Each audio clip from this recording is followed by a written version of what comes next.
Greetings. We are members of the Galactic Council, and today we continue to acquaint you with the theme of UFOs and the manifestations of alien life on Earth. Each star is populated by creatures whose material bodies consist of its plasma. Such creatures are called plasma creatures. Their bodies do not have a rigid form, so they can be considered an intermediate form of existence between energy entities and physical beings. Being directly inside the stars, these creatures make the main contribution to the formation of portals. Practically they themselves become a portal. When the time comes for the opening of a certain portal, the plasma creatures inhabiting the corresponding stars create a flash in their crowns, based on the emotional vibrations that bring them together. In this case, the energy passage itself connecting the bodies of the stars opens inside their bodies. The four-dimensional structure of the galaxy implies the possibility of creating direct energy bonds between any two stars. The structure can be represented as a sphere.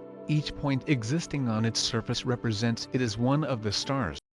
An empty space filling the sphere is a vacuum separating the stars and is a manifestation of the information field. The energy connection that arises between two stars is a straight line connecting them and existing inside the sphere. The further the points of the sphere are located from each other, the longer the energy bond and the more impact it is exposed to from the vacuum side. The shortest bonds created by neighboring points practically do not use the vacuum space and find closest to the surface of the sphere. The surface of the sphere is a three-dimensional space familiar to human observation. The inner part of the sphere, which is a vacuum, is that part of the galaxy that is not manifested on the physical level. If the connection between the stars is close to the surface of the sphere, such a contact often has obvious physical manifestations. Such evidence may be synchronous flashes of two stars, prominences and plasma flows directed from one star to another.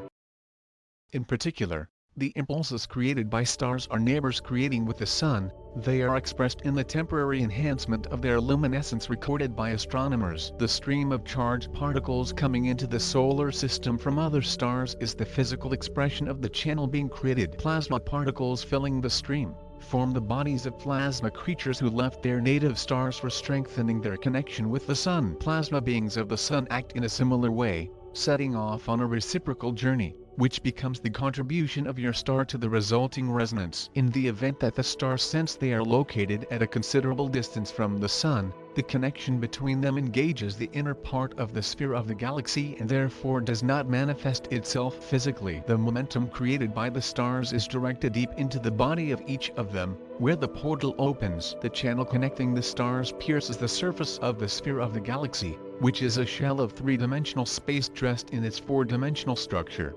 Representatives of the subtle plan moving from one material world to another literally dive into the bowels of a star close to them. Once on the other side of the portal, they emerge from the inside of another star providing communication for plasma creatures. Such a transition is natural. Many of them are able to travel independently. In particular, a significant part of the inhabitants of the Sun come from other stars. The composition of this community is constantly changing by moving its members through portals. Such movement of plasma creatures is the driving force by the power of resonance between the stars. If the stars maintain a continuous connection, then plasma beings constantly travel between them. Moreover, they rarely unite in groups, since the energetic proximity of stars significantly weakens the resistance of the field of the galaxy. As already mentioned, such stars do not necessarily coexist in physical space. Their connection can be carried out through an internal portal and lie inside the sphere of the galaxy. In this case, continuous contact is maintained constant by the efforts of plasma creatures migrating through the channel, not allowing it to close. If the connection is temporary, then the plasma creatures are combined into groups. The need to form groups with I am convinced that the field resists breakdown and the maximum efforts of plasma creatures are spent precisely on the formation of the channel. When the channel is created, less energy is spent on its maintenance. However, the vibrations filling the temporary channel are uncharacteristic for both stars. Therefore the information field exposes such a flow is subject to additional restrictions. It turns out that plasma creatures spend more energy on holding a temporary connection than maintaining a constant one. In this regard, the inhabitants of stars in contact only periodically move in groups. The first groups that make the transition long before the peak consist of a small number of members. They are pioneers moving forward due to the extraordinary power of their intentions.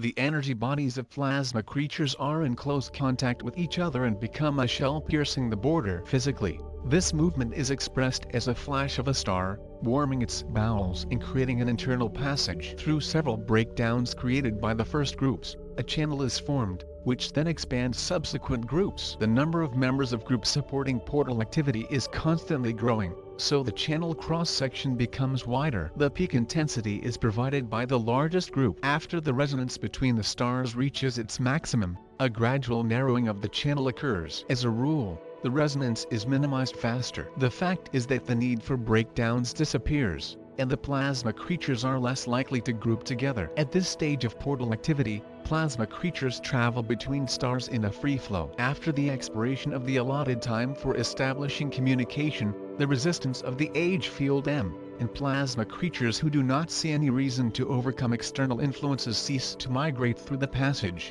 Thus, the process of activating the portal can be divided into three main stages. The first stage is the implementation of breakdown in the information field, which spent the largest part of the energy needed to ensure resonance. At the first stage, the flow intensity is constantly growing. The second stage is relatively short and corresponds to the maximum zone. During this interval, movement is easiest. The third stage corresponds to a gradual decrease in intensity, during which the flow of energy is maintained due to its own inertia. Plasma beings communicating between stars open up the possibility of movement to other representatives of the subtle plane. Such energy entities can live around the star and have a physical connection with clouds of cosmic dust and gas surrounding it. Others can exist in the field of asteroids or planets orbiting a star. Unlike plasma creatures, they do not have a direct connections with the body of the star, and therefore do not have constant access to the portal that opens in its bowels. To make the move, they first need to go into the star field, spending personal energy.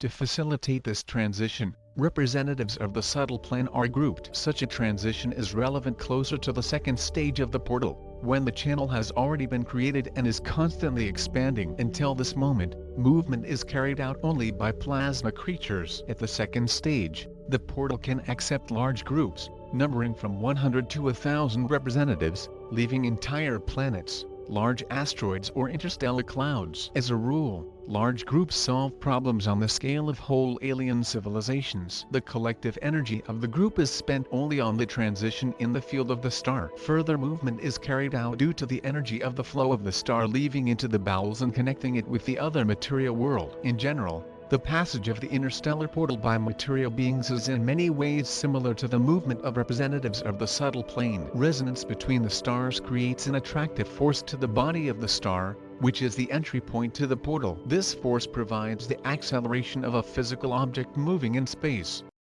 The physical body can be a spaceship on board which there is a whole group of alien creatures. As a rule, large ships transporting hundreds of creatures go through the portal in the second stage of its existence. In the third stage, the portal is open to more compact ships, which are vehicles for one or more creatures. In addition, some aliens move through their own physical bodies, used by them as resonators to strengthen their connection with the star. If the portal experiences a maximum of its activity, then such creatures move in whole groups, and in the third stage travel privately. In all these cases, the ships or bodies of physical creatures that move do not go inside the star, as this would lead to their combustion. It is enough for a physical object to approach a star at such a distance to become its satellite. Gravitational attraction to a star is a physical manifestation of resonance between it and other stars. A spacecraft enters the star orbit in advance and starts to rotate around it, waiting for an impulse bringing it closer to another star system.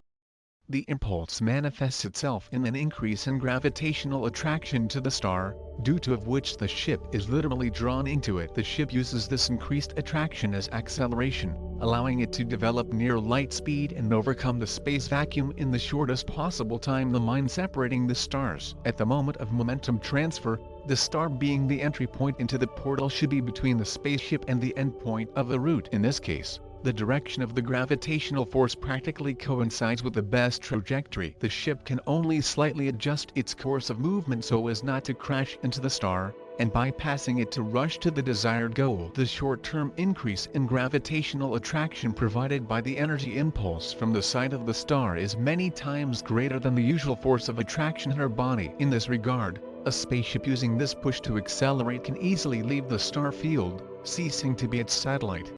The energy required for the ship to create a deviation in the initial trajectory of a given star corresponds to the efforts that representatives of the thin plan need to spend to overcome the field resistance. For this, some ships, moving in orbit around the star, are accelerated in advance. At the same time, the ship pilot needs to know exactly the moment of the pulse. Then you can calculate the best speed that allows the ship to be at the starting point at the moment of gravitational field amplification. The acceleration of the ship created by preliminary acceleration is combined with the acceleration caused by gravitational attraction, due to which the rectilinear trajectory set by the star becomes arched, which allows the ship to go round star and go further. Once in the solar system, many ships can cruise in its space for decades, performing the tasks facing their passengers and whether waiting for the reopening of the portal. A significant part of the fuel is also spent on constant movement, as a result of which it may not be enough for the return trip.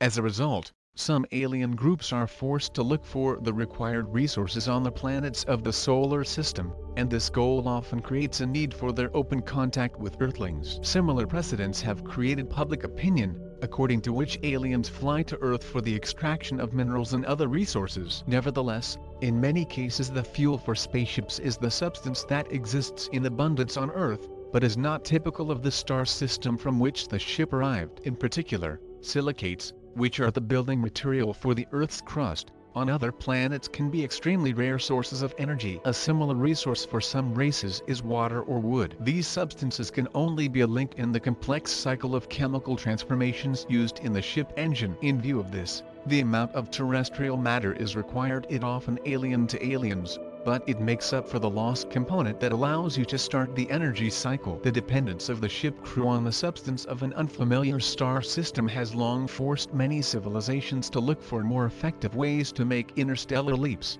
The solution to the problem was found by physical beings who reached the fourth and a higher level of consciousness, which allows them to perceive material processes at the level of emotional vibrations. From the perspective of three-dimensional perception, the impulse created by a star in providing movement is an inexplicable increase in its gravitational field. Civilizations characterized by a long history of development can observe the stars closest to them for millions of years. Astronomers of these races can accurately calculate the moment of occurrence of pulses, which allows spacecraft pilots to plan their movement. Having reached the four-dimensional perception, alien beings begin to clearly perceive the frequencies behind the momentum of the star. To change the direction of acceleration provided by the star, it is enough for crew members to show a certain collective state. Vibrations of the state, complementing the pulse frequencies, provide the necessary deviation in physical movement.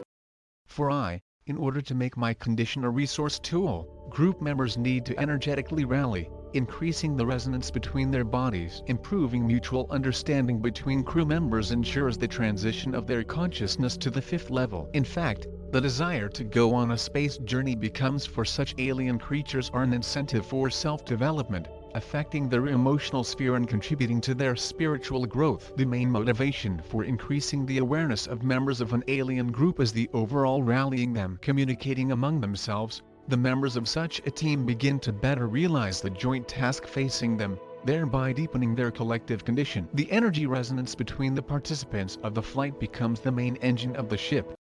In this case, the ship becomes extremely protective, a structure that allows the physical bodies of extraterrestrial beings to more easily tolerate the overload associated with tremendous acceleration. The engine of such a vessel is preserved, but is required not for interstellar jump, but to move within a star system. In addition, the ship may have physical weapons that ensure crew safety during travels. In general, the emotional development of such a group affects primarily the relations between its members. The presence of weapons on board suggests that such alien creatures were not released from distrust towards the civilization with which they seek to establish contact. It is this distrust that becomes a stumbling block for many groups, since the true goal that unites them is to create an open emotional tie with another civilization. The presence of such a goal literally excludes violence.